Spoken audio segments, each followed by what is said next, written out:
La parole est à Monsieur Bruno Bonnell. Monsieur le Président, chers collègues, ma question s'adresse à Madame Muriel Pénicaud, ministre du Travail. Qui peut s'arroger le privilège de l'humanité et traiter d'un coup de tweet de charogne des mères et des pères de famille, des infirmières, des médecins, tous députés engagés dans l'action sociale depuis toujours? Alors, messieurs les censeurs du clavier et du micro, arrêtez l'indécence et la manipulation de l'émotion des foules. Cessez de faire croire qu'il y a 37 cœurs à abattre et qu'ils sont tous d'une majorité cynique et bornée. Dans cet hémicycle, il y a des femmes et des hommes, avec chacun leurs histoires, quelles que soient leurs convictions, quel que soit leur parti. Monsieur le député, avancez. Réveillez-vous! Réveillons-nous! Nous parlons de la douleur absolue. Nous parlons de la douleur absolue. Perdre un enfant, c'est perdre son avenir, sa projection personnelle dans l'éternité. On met du temps à l'accepter, pas 5, pas 12 jours, toute une vie. Et puis on comprend, messieurs, dames, que cette étoile filante personnelle qui a traversé notre ciel, eh bien, elle l'a enchanté. Et on comprend à ce moment-là la force de l'âme humaine. Et on comprend qu'il y a une force de vie. Alors vous savez, pour être un de ceux qui a vécu ce cas, je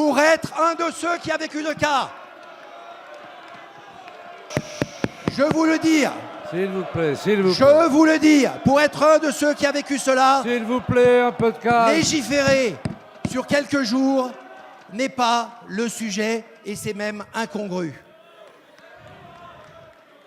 La proposition de notre collègue Bricout. Merci, monsieur le député. Impossible. Le temps J'ai une est écoulé. proposition à faire. Bah oui.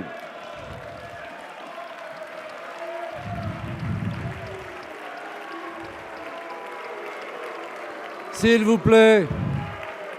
Monsieur Bonnell, s'il vous plaît. Alors écoutez. Ces sujets, s'il vous plaît, ces sujets sont suffisamment douloureux pour que l'on puisse écouter dans le calme la réponse de la ministre qui a la parole. S'il vous plaît. Monsieur le Président, Mesdames et Messieurs les députés, Monsieur le député Bruno Bonnell, il y a beaucoup de sujets encore à traiter et à travers les avancées du projet voté par la majorité présidentielle, à travers aussi les expressions de colère ou de doute, moi j'entends une chose, c'est que les parents en deuil nous attendent pour aller plus loin. Et pour l'heure, il y a plusieurs questions qui n'ont pas été traitées.